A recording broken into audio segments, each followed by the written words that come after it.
지금 사도 바울이 감옥에 갇혀 있는 상황이라고 지난주에도 말씀을 드렸습니다만, 지금 이 감옥에 갇힌 바울이 그 암담하고 낙심된 그 현장에서도 이 삶과 죽음에 대하여 깊은 묵상을 하는 것을 볼 수가 있습니다.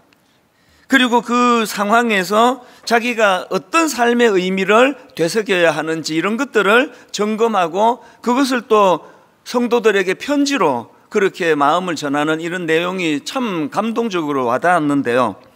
저는 이런 내용을 담고 있는 이 본문 말씀을 묵상하다가 그 오스기니스가 쓴 책에 나오는 그 용어입니다. 이 소명이라는 책에 보면은 그 위대한 상승 그리고 또 위대한 하강 이런 그 용어가 나오는 것을 볼 수가 있는데요.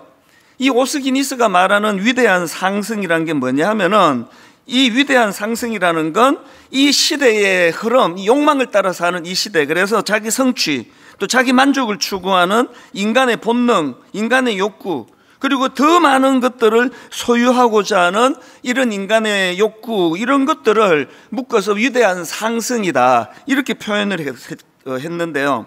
더 많이 얻고 더 높이 올라가고 더 큰 영향력을 미치려는 그 본능적인 욕망이라고 하여서 이것을 위대한 상승이다 이렇게 이름을 붙였는데, 오늘 오스기니스는 이것을 에로스의 길이다 이런 표현을 또 쓰는 것을 제가 봤습니다. 여기에 반해서 위대한 하강이란 것은 뭐냐 하면은 이런 위로 향하는 인간의 욕망이 아니라 사랑 때문에 낮아지는 삶, 이게 위대한 하강이다 이런 표현이 참 인상적이었습니다. 끊임없이 자기를 비우고 내려놓고 낮아지는 길이라고 해서 그 이름을 위대한 하강이라고 그렇게 부르는데, 오스기니스는 이것을 아가페의 길이라고 그렇게 설명을 합니다. 왜 아가페의 길입니까? 이 위대한 하강은 예수 그리스도께서 걸어가신 그 길이거든요. 예수 그리스도께서 우리를 사랑하셔서 그 모든 것들을 다 내려놓으시고 십자가의 자리까지로 하강, 그 내려가셨기 때문에 이걸 위대한 하강이다 그렇게 부르는데요. 그러니까 오늘 이 시대도 이 두 구도예요. 오늘 우리 이 세상은 끊임없는 위대한 상승을 부추깁니다. 그런데 이런 세상이 추구하는 위대한 상승이 갖고 있는 부작용이 만만치가 않잖아요. 이 위대한 상승은 사람들로 하여금 끊임없는 경쟁의 장으로 빠뜨리는 거거든. 그래서 많은 사람들이 그것 때문에 실패감을 경험하고 자존감이 낮아지고 우울하고 이런 부작용이 일어나는 거 여러분 다 아시잖아요. 예전에 코미디 프로 중에서 그 맨날 술 취한 사람이 비틀비틀거리면서 꼭 그 소주병 하나 들고 그리고 코를 빨갛게 분장하고 이제 알코올 중독인가 보죠. 그러면서 비틀거리며 한 말 여러분 아시는 분 많으실 겁니다. 1등만 기억하는 더러운 세상. 이러면서 이제 이렇게 막 그 절규하듯이 그 술 주정을 하는 그것이 유행어가 됐는데요. 왜 술 취한 분장으로 그 고백을 할까요? 낙오했다는 거거든요. 실패했다는 거거든요. 그러니까 이 세상이 부추기는 위대한 상승은 1등만 성공한 거예요. 2등부터 전부 다 루저예요. 다 실패한 사람으로. 그러다가 보니까 이 무서운 비교의식과 경쟁 속에서 이 시대가 점점 살기가 어려워지는 것 같이 그렇게 느껴지는 것. 지난주에도 제가 어떤 뉴스를 보니까요, 우리나라 2030 청년 세대, 20대와 30대 청년 세대가 겪는 만성 질환이 있는데요. 이 청년 세대가 겪는 만성 질환 1위가 2004년도부터 그 3년 동안에는 간 질환이었대요. 이것도 참 희한합니다. 무슨 젊은 20대, 30대가 간 질환이 이게 만성 질환 1위냐? 그런데 그 다음 3년인 해 조사를 해보니까 이 2030 청년 세대가 겪는 만성 질환 1위가 고혈압으로 바뀌어졌다는 겁니다. 그랬는데요, 2020년부터 의외의 복병이 나타나서 1위를 차지했는데 그게 우울증입니다. 이 좀 더 구체적으로 말하면 2014년도에 11만 명이던 청년기 우울증 환자가 딱 10년 만에 36만 명, 225%가 증가했다는 겁니다. 그러니까 지금 이 위대한 상승을 부추기는 이 사회적인 분위기가 지금 이제 우리 모두를 병들게 하는데요. 지금 우리 현대인들은 이 몸보다 마음이 더 아픈 세상이 돼버렸습니다. 이게 희한한 거거든요. 뭐 70년대, 60년대 우리 윗대 어른들은 뭐 어깨도 쑤신다, 다리도 쑤신다, 그래갖고 뭐 두통, 치통, 생리통, 개보린 이런 것들이 이제 엄청 팔리고 그랬는데, 아니 세상에 지금은 몸보다 마음이 더 아픈 세상이 되어가고 있는 거 아닙니까? 그리고 한 가지 제가 마음이 아팠던 게요, 그 기사에서 이런 이야기를 합니다. 지금 세계적인 추세로 볼 때 이 우울증은 나이가 들수록 늘어나는 경향이 있대요. 그 세상살이가 힘드니까 그게 좀 이해가 되는 거 아닙니까? 그런데 유독 우리나라만이 20대와 30대 젊은 층에서도 70대만큼 우울증을 겪는다는 겁니다. 아니 왜 우리나라 청년들은 이렇게 우울한 겁니까? 왜 우울증이 이렇게 급증합니까? 그게 오늘 우리가 기성세대가 만들어 놓은 그 비교와 경쟁을 조장하는 이런 문화 속에서 자라온 결과 때문은 혹시 아닙니까? 1등만 기억하는 더러운 세상인데 계속 우리 부모들도요, 부지불식간에 공부 열심히 하라는 독려, 그게 참 좋은 의도로 했지만 항상 우리가 세상의 이 구도에 익숙하니까 위대한 상승적인 구도로 말하잖아요. 너 좋은 대학 가야지, 좋은 데 취직을 하고, 월급 많이 받고 너 벤처 타야지. 너 그래갖고 어떡해. 이게 사실은 전부 그 위대한 상승의 영향을 받은 부모의 표현이거든요. 그러다 보니까 뭐 학교에 가서도, 학원에 가서도, 심지어 집에 와도 이 위대한 상승에 노출된 우리 어린아이부터 수많은 사람들이 그 경쟁 구도 속에 빠지다 보니까 1등만 기억하는 더러운 세상이라고. 그래서 많은 우리 2030 세대가 지금 마음이 병들어가고 있다. 이거 우리의 기성세대의 책임이라고 저는 느껴집니다. 그런데 하나님은 우리에게 위대한 상승, 이건 모델이 아니다.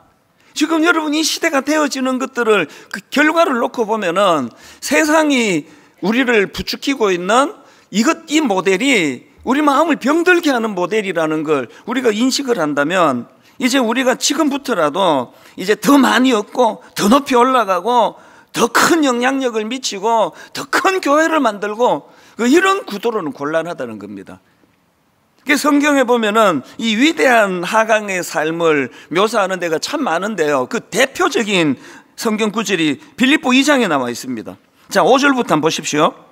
너희 안에 이 마음을 품으라. 곧 그리스도 예수의 마음이니 그는 근본 하나님의 본체시나 하나님과 동등됨을 취할 것으로 여기지 아니하시고 오히려 자기를 비워 종의 형체를 가지사 사람들과 같이 되셨고 사람의 모양으로 나타나사 자기를 낮추시고 죽기까지 복종하셨으니 곧 십자가에 죽으심이라. 여러분, 이 빌립보 2장 5절부터 8절 안에는 이 위대한 하강의 핵심이 다 담겨 있는 거거든요. 그리스도께서 본을 보여주신 게 위대한 하강이에요. 자신을 비우시는 겸손, 종의 형체를 취하신 낮아짐과 순종, 그리고 사랑으로 자신을 내어주신 희생, 이 전부가 다 위대한 하강이거든요. 그런데 중요한 것은요, 예수님께서 본을 보여주신 이 위대한 하강의 동기가 사랑이라는 거예요. 사랑하셨기 때문에 낮아지셨고, 사랑하셨기 때문에 희생하셨고, 사랑하셨기 때문에 우리를 위하여 십자가로 내려가셨다. 사도 바울은요, 너 예수 믿나? 이 예수 그리스도의 이 위대한 하강의 정신을 너희들이 본받아야 된다.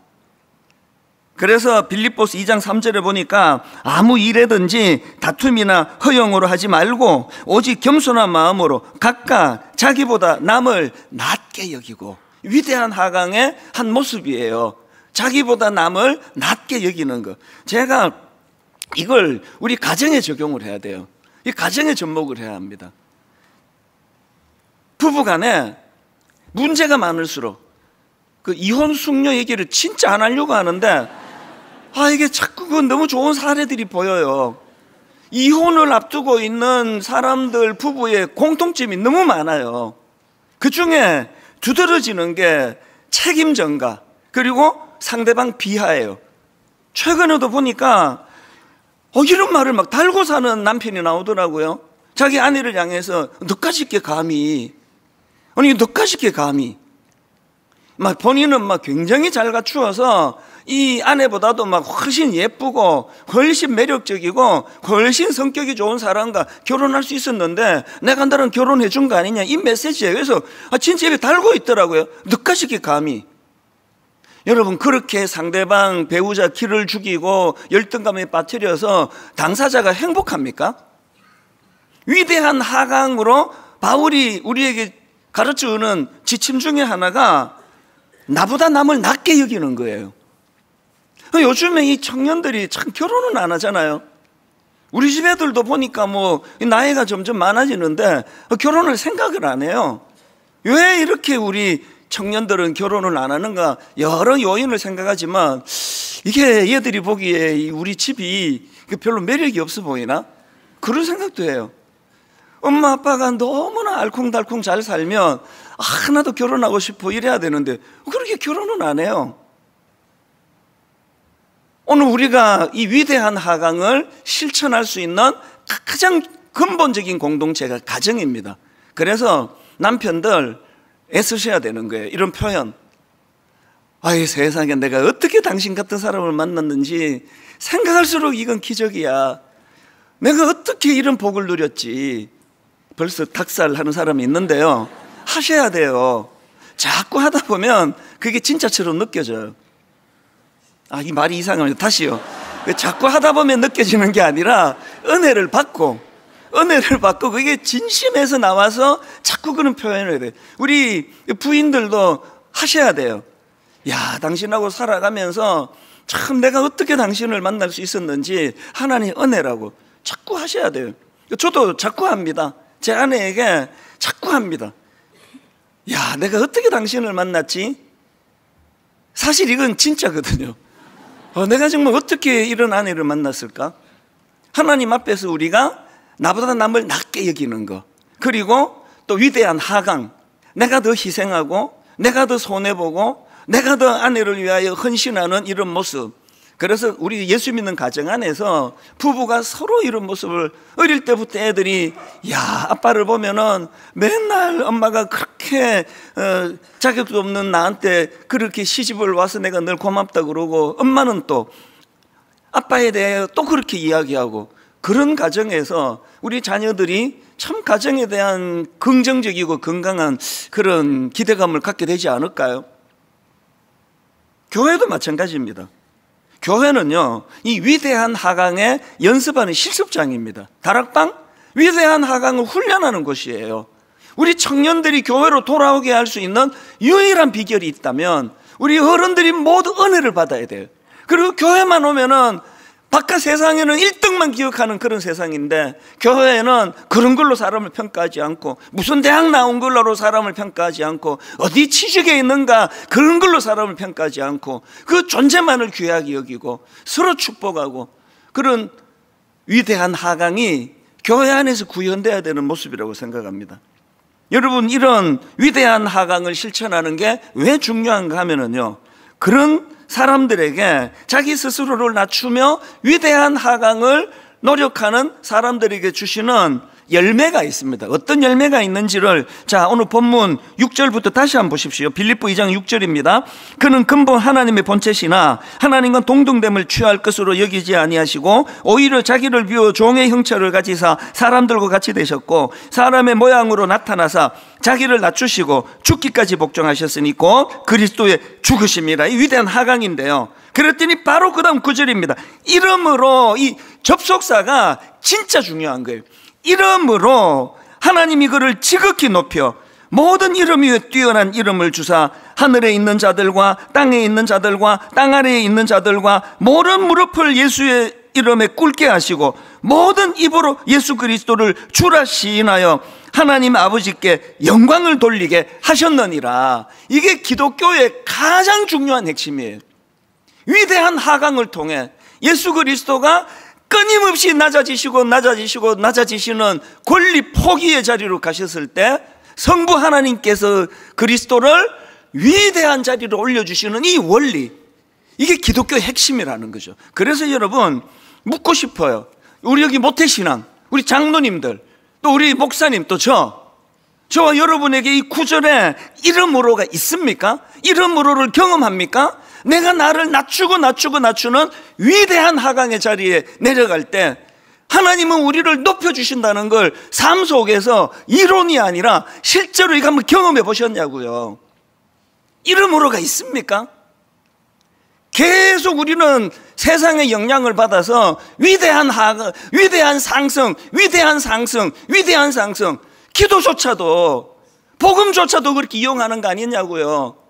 이 세상 사람들이 막 예수 믿는 사람 뭐 학을 때 저것들은 그냥 그 위대한 상승을 위해 가지고 편법을 동원하고 무슨 뇌물도 쓰고, 다 이게 이제 80년대 제가 자주 하던 이야기예요.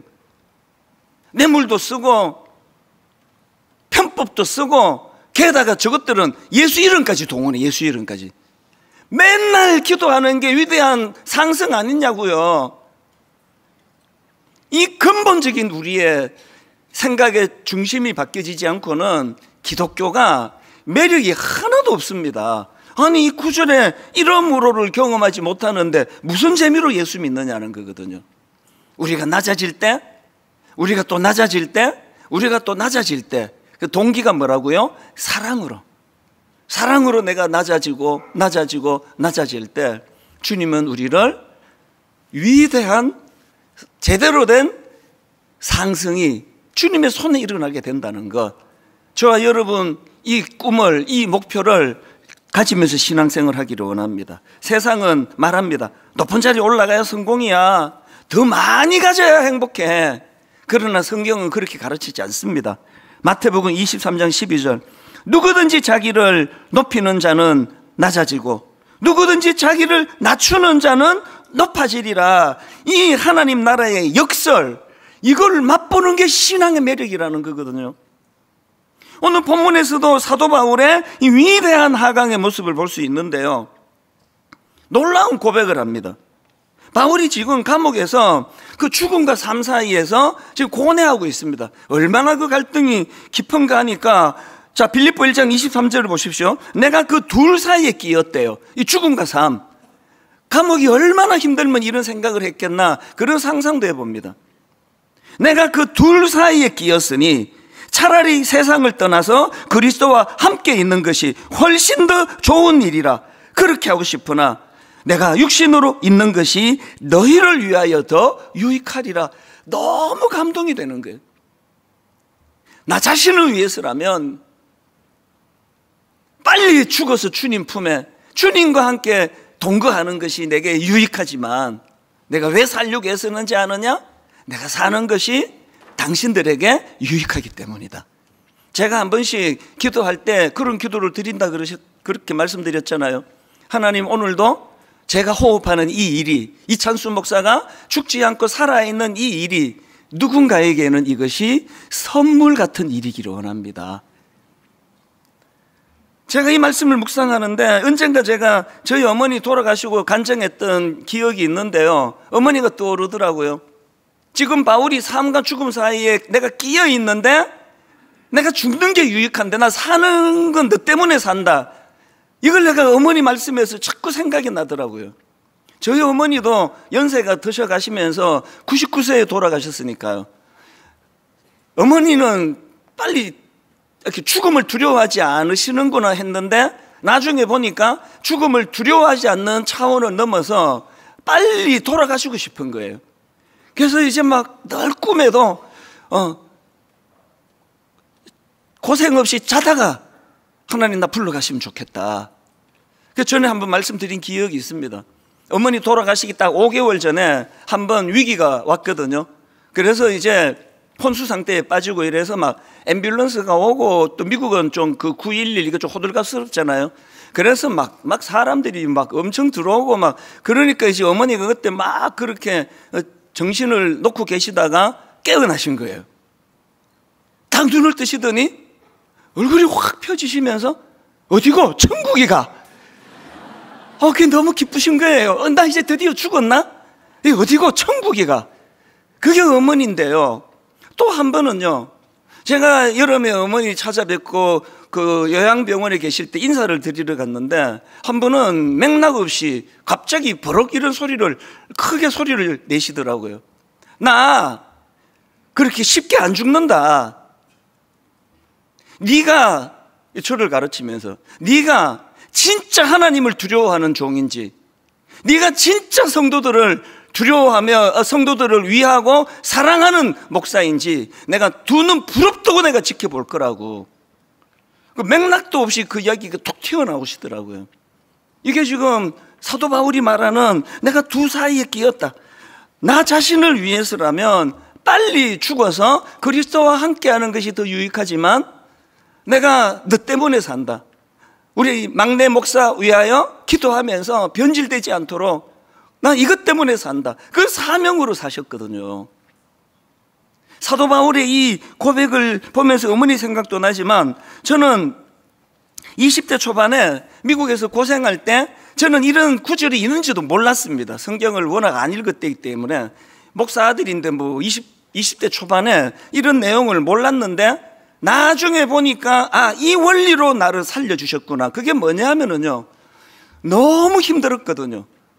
한국에서 대학교 2학년 마치고 이민을 갔기 때문에 이제 미국에서 이제 편입을 하고 대학을 졸업해야 되는데, 우선 뭐 학비가 없습니다. 미국 학비가 또 오죽 비쌉니까? 그리고 영어를 못하기 때문에 막노동, 거의 몸으로 때우는 일을 해야 됐기 때문에 낮 동안에 풀타임으로 막노동하고 저녁에 야간 학교를 다니니까 안 그래도 뭐 영어가 귀에 안 들어오는데 그냥 뭐 죽고 싶더라고요. 그냥 이래갖고 내가 어느 천년에 내가 4년제 대학에 편입을 하고 어느 천년에 내가 졸업을 하겠냐 그러니까 정말 우울했습니다. 너무나 저는 마음이 힘들었고 살기가 별로 싫었던 그런 시절이 있었는데, 그때 하나님이 저를 인격적으로 만나 주셨거든요. 그런데 달라진 게 하나도 없어요. 그 놀라운 은혜를 받고 아침에 일어나 보니까 통장에 공이 4개가 더 붙었네. 0000. 그래가지고 한 2억 정도 하나님이 축하한다 나 만난 거, 그리고 송금해 주셔야 되는 거 아닙니까? 아니면 뭐 영어를 좀 하게 해주시든지.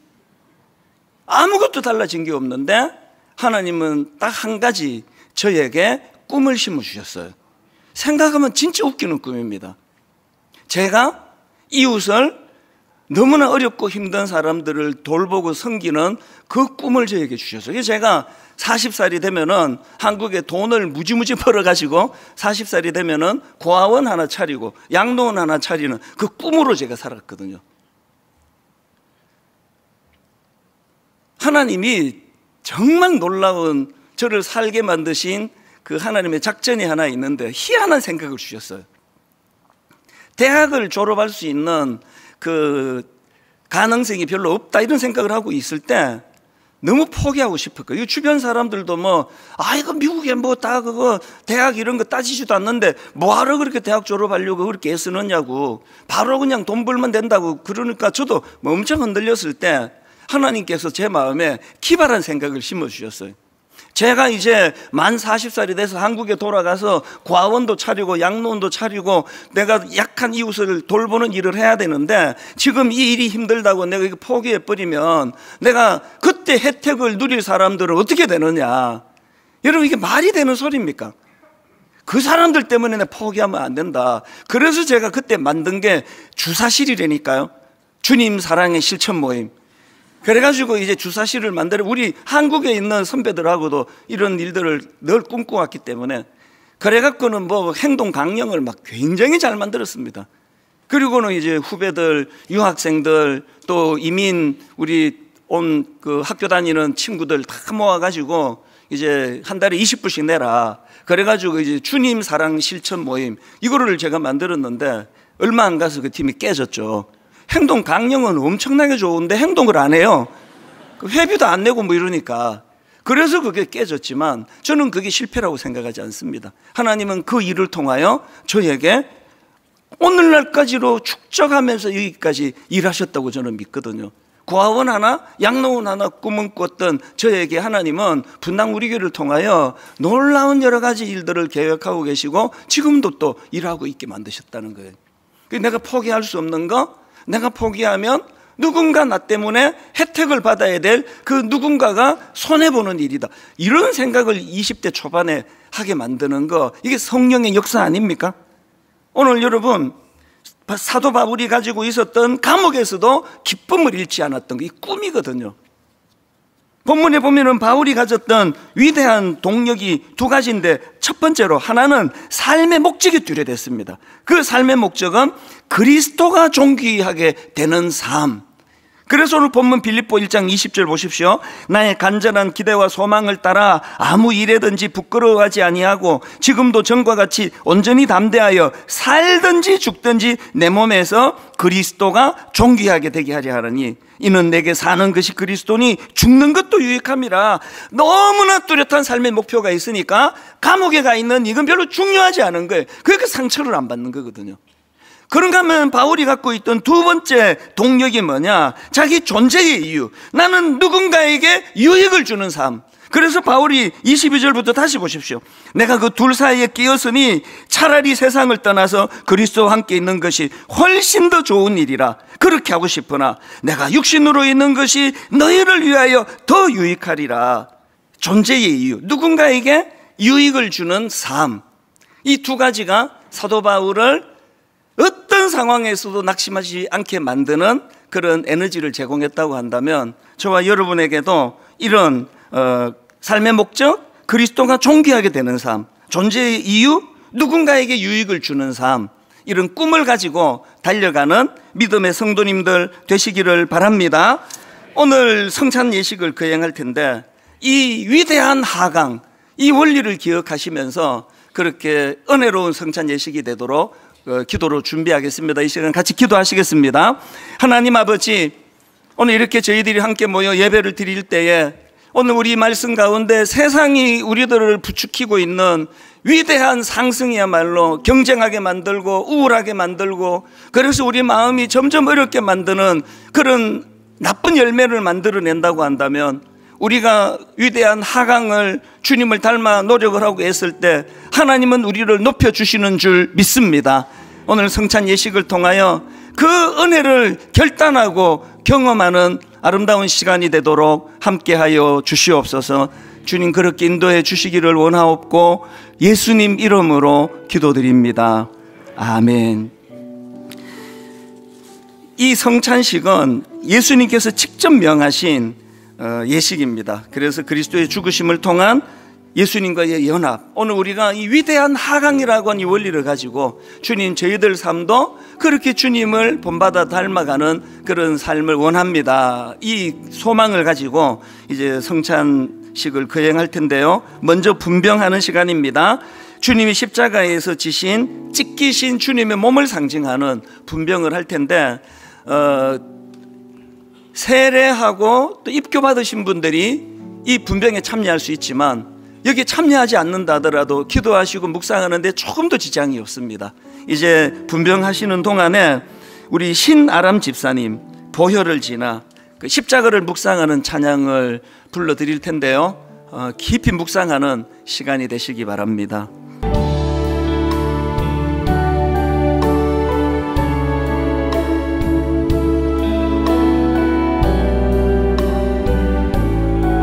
함께 이 성찬 예식에 동참하는 것은 우리를 사랑하셔서 위대한 하강, 우리를 위하여 십자가 지신 그 주님을 기념할 뿐만 아니라 우리의 삶도 그 주님을 따라가는 삶이 되기를 결단하기 위함입니다. 오늘 은혜 베풀어 주셔서 하나님 사랑하기 때문에 희생하고, 사랑하기 때문에 용서하고, 사랑하기 때문에 손해보며, 사랑하기 때문에 위대한 하강의 자리로 내려갈 때 하나님은 우리를 높이 올려주시는 줄 믿습니다. 오늘의 이 성찬 가운데 주님 인도하여 주시고 이끌어 주셔서 우리 마음에 주님을 닮아가고자 하는 선한 마음이 일어나도록 함께하여 주시옵소서. 그렇게 인도해 주심을 감사드리옵고 예수님 이름으로 기도드립니다. 아멘. 주님께서 십자가에서 살이 찢기신 것처럼 반으로 나누어서 그렇게 드시겠습니다.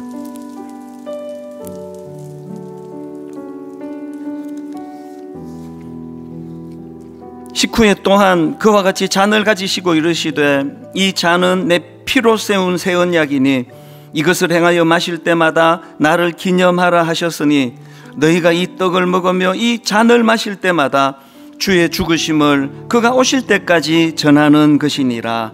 이제 분잔하는 시간인데요, 우리가 이 십자가를 묵상하시면서 은혜 아니면 나 서지 못하네, 십자가의 그 사랑 능력 아니면 나 서지 못하네. 우리 가사를 생각하시면서 잔을 손에 들고 우리 십자가를 묵상하며 찬양합니다. 어도합니다. 하나님 은혜가 필요합니다.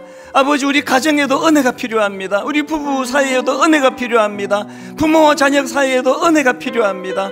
하나님, 직장생활에도 대인관계에도 은혜가 필요합니다. 위대한 하강, 사도 바울과 같은 그 정신을 가지고 은혜를 구하는 기도, 우리 통성으로 함께같이 기도하기 원합니다. 살아계신 하나님 아버지, 우리가 하나님 앞에 이 시간 함께 모여 성찬 예식을 거행할 때에 우리가 하나님 앞에 공동체적으로 은혜를 구합니다.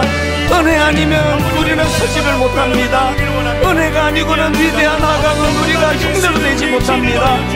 아버지, 은혜가 아니고는 나 자신만을 위해 살기에 급급한 우리 인생에서 그리스도를 닮아가는 일이 불가능한 걸 하나님 아실 수 있습니다. 은혜 내려주시옵소서.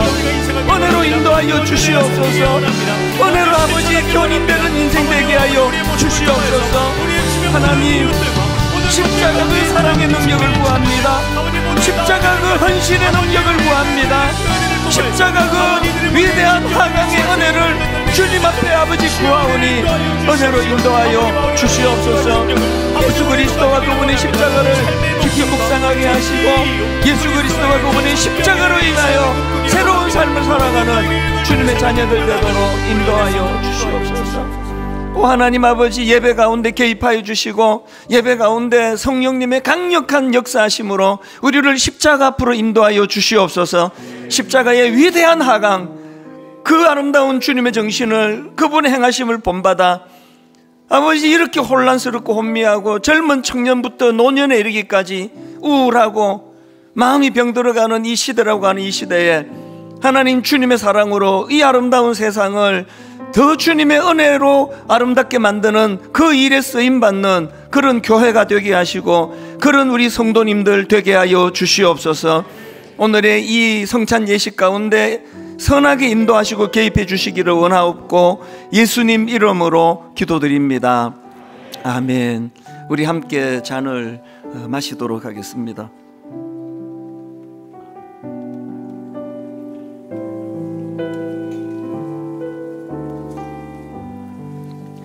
이제 우리 다 자리에서 일어서시고요, 우리 잔은 오른편으로 좀 전달해 주시면 감사하겠습니다.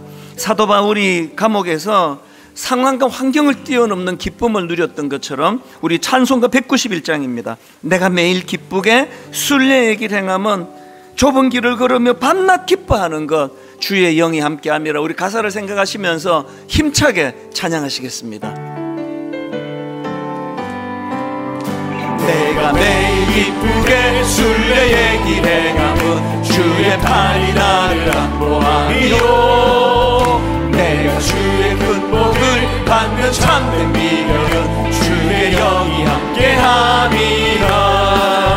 성령이 계시네 할렐루야 함께하시네. 좁은 길을 걸으며 밤낮 기뻐하는 것, 기뻐하는 것 주의 영이 함께하니. 전에 죄에 빠져서 평안함이 없을 때, 죄에 빠져서 평안함이 없을 때 예수 십자가의 동료이 믿고 그 발 아래 엎드려 참된 평화 얻음은 주의 영이 함께함이라. 성령이 계시네 할렐루야 함께하시네. 좁은 길을 걸으며 밤낮 기뻐하는 것 주의 영이 함께함이라. 세상 모든 욕망과 나의 모든 정욕은 십자가에 이미 못을 박았네. 어두운 밤이 지나고 무거운 짐 벗으니 주의 영이 함께함이라. 우리 다시 한번 4절 노래합니다. 세상 모든 욕망과 나의 모든 정욕은 십자가에 이미 몫을 박았네. 어두운 밤이 지나고 무거운 짐 벗으니 주의 영이 함께함이라. 성령이 계시네. 할렐루야 함께하시네. 좁은 길을 걸으며 밤낮 기뻐하는 것 주의 영이 함께함이라. 살아계신 하나님께 모든 영광 올려드리기 원합니다.